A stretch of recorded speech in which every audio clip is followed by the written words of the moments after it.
Hello, everyone's. I am here for my review of Real Housewives Potomac, Season 7, The Reunion Part 3. If you are new to my channel, welcome. I am Lady T. I like to do reviews on scripted reality shows, and I also do reactions. If you're returning, you're one of my peoples, welcome back. So, I have a few disclaimers before we get into this review. If you are a Gizelle, Robin, Ashley, or Mia's fan, you might want to click off right now because I have some opinions. And secondly, I think Robin wouldn't be getting so much hate that she is getting now had she stuck by the fact that this isn't right of Gizelle making it seem like Chris has done something when he hasn't done anything, and stood 10 toes down in that.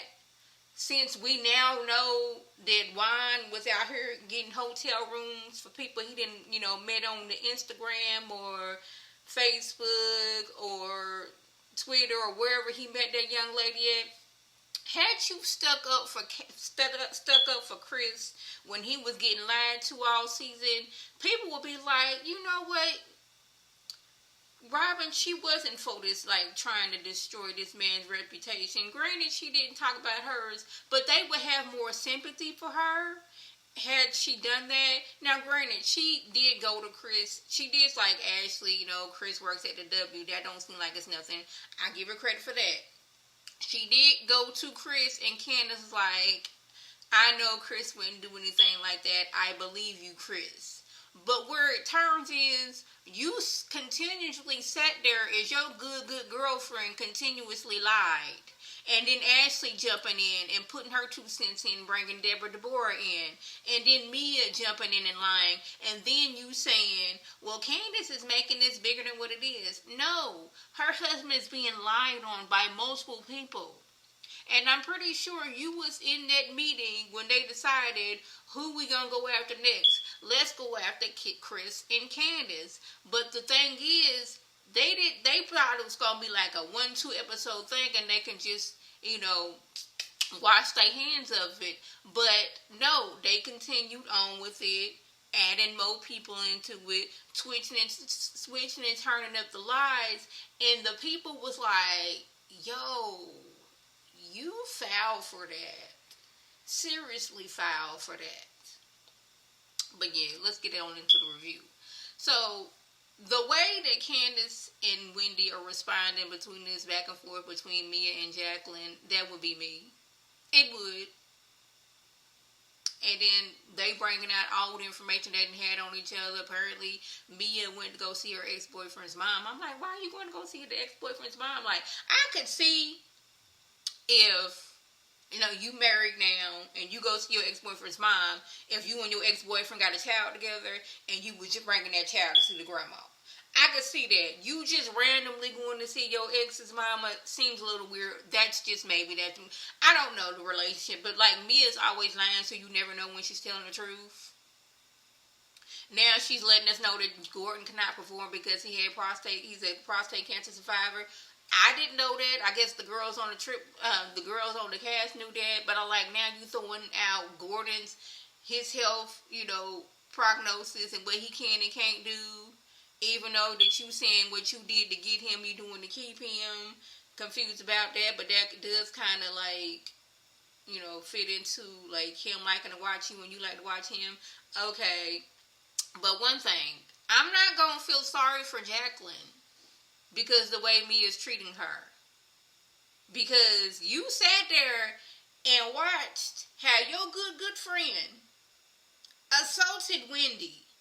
And you was doggone it leading the pack of ostracizing her from the group after she was attacked. But now, you want to be all, well, Mia, you was this bad person. You wouldn't make it seem like I was here and you was up here. You played along into a lot of that and all the meanness that Mia was out here spewing. Putting Wendy and Candace in the same little twin bedroom. Wendy getting attacked, but you making it seem like Wendy did something wrong. You leading the charge in the pack of Wendy getting ostracized. So I'm not going to feel sorry for you now that you're getting a taste of the medicine that Mia's been throwing out to everyone else. Robin says that she is happily remarried to Juan, who has cheated in the past and cheated up several months before they got remarried. They have a prenup. It's a 50-50 split, but he just doesn't get any part of, the businesses, and there is no infidelity clause. So, if he wanted to go out here and cheat, he can do that if he wants to. I don't know why they got remarried. Was this to prove something to somebody? Because you didn't need to prove it to me, because y'all didn't seem happy when y'all was, together, but not together. We came on the scene with y'all still living in the same house, sleeping in the same bedroom, but he was out here, having relationships with other people. And then for whatever reason, y'all decided, okay, since we're still living in this same house, we gonna get back together and we gonna get married. But it always seemed like Juan really didn't want to be there. And then we had this situation where he's befriending people on social media. So much so that this particular person felt comfortable enough, y'all words not mine, to call him because she lost her purse at the casino. So this is where, I have questions. So, she came from Canada. This is what they saying. She came to Baltimore to meet somebody because she was dating this Baltimore Raven. You would think that she was supposed to go down there to visit this dude. You would think that he flew her out and put her in a nice hotel room. So therefore his name would be on the hotel room. If you dating a Baltimore Raven player, I'm assuming they got a little bit of money to where you're not spending your own money to fly to a certain location and buy a hotel room. Then it's like, okay, I've gone to a hotel room. I've going out of town, need to get a hotel, bam, boom, bam. You make your reservations, you get there, okay, this is my card. So, okay, we can bill you, and if you mess up the room, we can not gonna bill you for that too. You put your card down first. So, did she, soon as she got off the plane, she went right to the casino and she lost her purse? I don't know. It all sounds stupid and fishy to me, but it seemed like he felt so bad for this young lady that she lost her wallet that he put his credit card down. But it's like, how was she gonna get back into the country if she lost her wallet? Don't you need a passport? I don't know. I've never left North America, United States of America. I have never left there. The closest north I've been is maybe Ohio. So I'm assuming, I'm guessing, I could be wrong, that you might need a passport to go to Canada. Y'all let me know. But she had no ID or nothing, and I've been in correspondence with Juan a few times. That's the person I need to go to. And Juan felt so compelled as a humanitarian to go and put his credit card down for this woman he don't know like that, when she could have called her Baltimore Raven, who she's supposed there to go see. You see how that sounds stupid? Yeah. We bring up the lackluster family day event that Robin threw together. It was very last minute, and it showed, and it was given off. I'm gonna throw this party just so I don't have to invite Wendy, and I can do it to her face, because there was no organization thinking about. Robin has been with and adjacent to a professional athlete for how many years? So you would think that she would have picked up along the way how to throw things together sports-wise, Even I, who have not one athletic bone in my whole entire of the body, no, okay, we're going to have some sack races, get a few, what's it called? Y'all know what it's called. I can't think of the name. It's what they used to put some potatoes in. The sack race sacks. Get a few of those, okay? Get some doggone cones so we can do just some jump ropes, things like that for family day. Have some food, some drinks, things like that. Even I know that, but it was given off. I'm throwing this event just so I don't have to invite Wendy. And then on top of that, I'm going to ask Candace to bring her kids. Now, it's the fact that Candace, one thing, Wendy's kids are minors. Two, Candace has never had one-on-one with Wendy's kids to where it's like, okay, Candace gonna come and pick y'all up and take y'all somewhere. Now, me, even as a child, I'm like, who's coming to get me and take me where? I was very much of, I don't talk to strangers. Even if my mama was standing right there. Side note, there was a time me and my mama was on the bus. This lady was talking to me left, right, up, or down. And I was listening but not responding. So eventually, I was like, Mama, can you please tell this woman I do not talk to strangers? I was on that. Like, I'm pretty sure Candace has been around Wendy's kids, but not to the point where she's picking them up and taking them somewhere else. And the fact that Robin was like, well, I would do something like that. I'm like, you gonna let your minor kids just be picked up with somebody who hasn't been around them like that for real, for real? Okay. Now, had my mama been like, Trisha, Yvette's finna come pick you up. Okay. What time will I need to be ready? Put my shoes on. Because I've been around Yvette my whole entire life. I've been spent night over her house. So I know this. They don't have that relationship with Candace. Where we at?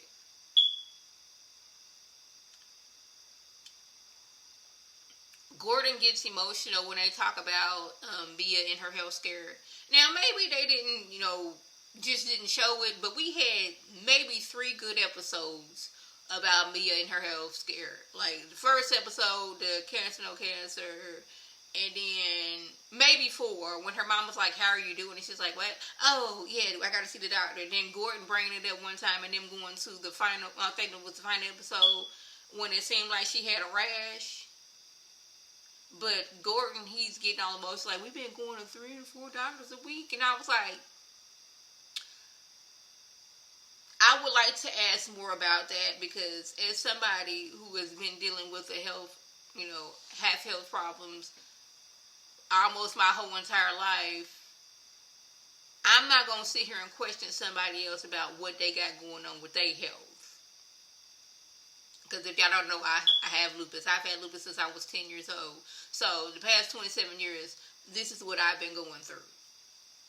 So I know what it is to be going through the doctors. This is why I've been wearing this headscarf, because as a part of my lupus, I've developed bald spots in my head, and I just don't want to be showing my bald spots. I'm not there yet. So, and I know what it's like to, okay, you having a flare up here. Okay, this could be affecting your kidney, so you going to doctors and trying to figure out what's going on and what's causing A, B, C, and D. So I get that.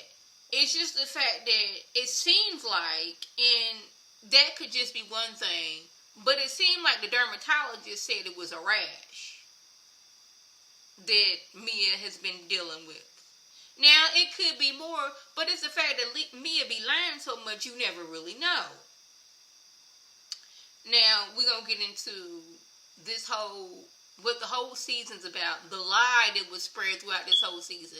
Now, I am a person, I don't like no man yelling at a woman.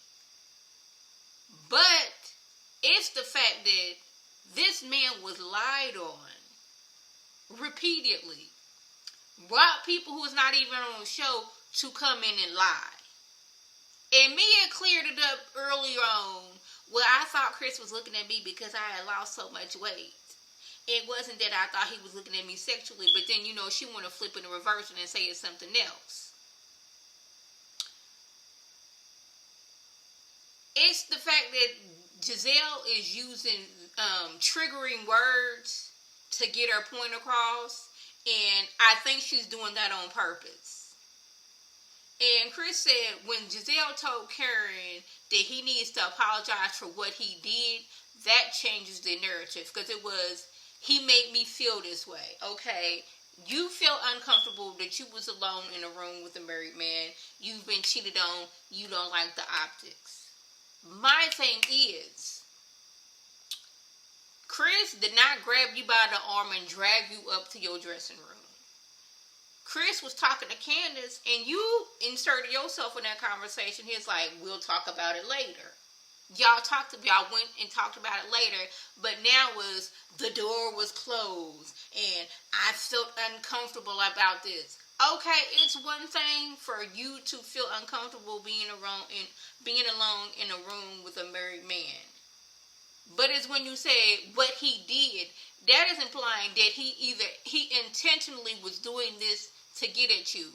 He wasn't doggone rubbing himself. He wasn't giving you the eye. Now it was, you had been drinking a lot. Implying that him being drunk, he was going to do something to you. Now, when Candace said, you're using your white looking behind, that is not the first time I've heard that. And Wendy, I like you. I do. But I have heard many YouTubers say how the light-skinned cast members, they use their close proximity to whiteness as a privilege. And this is what Gizelle was doing. And then Ashley jumps in. Now, Candace, we just had this colorism conversation. And she is proving right now, and she stood 10 toes deep in it, and I did not mind it at all. Candace explains, someone with my skin complexion would not be taken seriously when something happened to me, something actual happened to me. I would not be taken seriously as someone like Gizelle, who is a lighter skin tone. And just because Candace is married to a white man does not mean that she doesn't see or understand what colorism is. It was shown throughout this, it's been going on, but throughout this whole season, you notice that all the women who were a lighter complexion, they got it in their head that Eddie and Chris, since they are light, they wanted to get with them. Deborah DeBoer, case in point. She walked over to where Chris was at. Started the conversation with Chris. The rest of the group, in tune, walked over there to Chris to have this conversation. Nobody else thought that was weird. That the women that, Ashley brought hovered around Chris. And then made a point to where, Chris was doing this. Chris was giving him the eye. Chris was doing this. And Eddie's smiling. He's happy Eddie.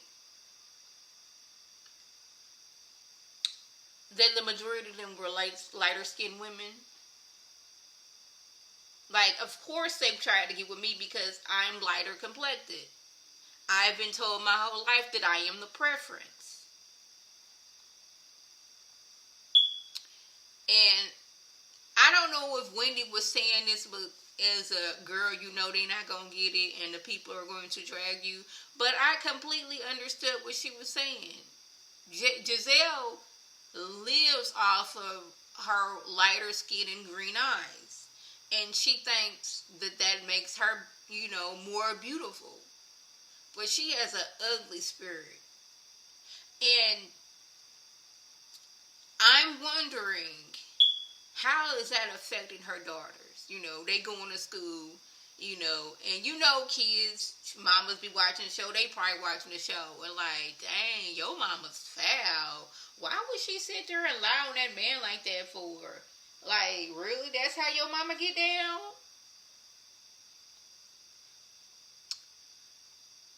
Robin is mad about Karen saying that Juan was squeezing her so tight it felt like her breasts were going to go into her back.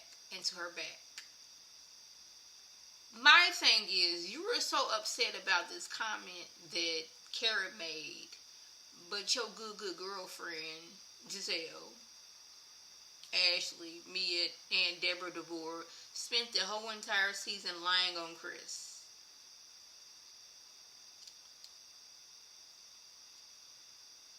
Yeah.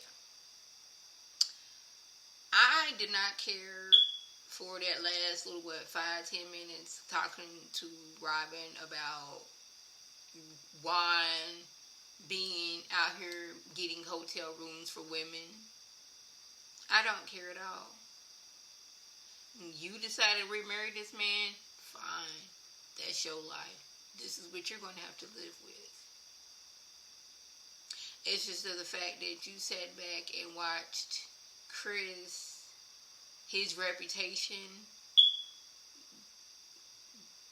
they just was trying to, they spent this whole entire season trying to destroy this man. Meanwhile, your husband was out here doing your fiance at the time, now husband, was out here actually doing questionable things, but you decided to be hush about it. And Chris, he got loud with Gizelle a few times because he was like, I've lost jobs. People question me because you always want to believe a woman, and this fact, Gizelle is her closeness to whiteness made her believable. So now he's got people who, we got people, there's some people that's like, yeah, that's wrong. We don't believe any of that, Chris. Not saying Chris won't do it. In this case, Chris did nothing wrong in my opinion. And Gizelle constantly changed her, kept on switching the words to work and fit to where she could become the victim when she was not. So y'all, that was the gist. If I left anything out, by all means, leave a comment below. If you were new to my channel, welcome. Feel free to subscribe. It is free all day, every day, free 99. Make sure your notifications are on to my beautiful face with a video. You can click on it, you can like it, and share it with your people, and you can come over and be one of my people. If you're already one of my peoples, welcome back. Y'all know what to do. And tell your people to tell their people to come over and be one of my peoples by clicking that icon above. This is Lady T signing off.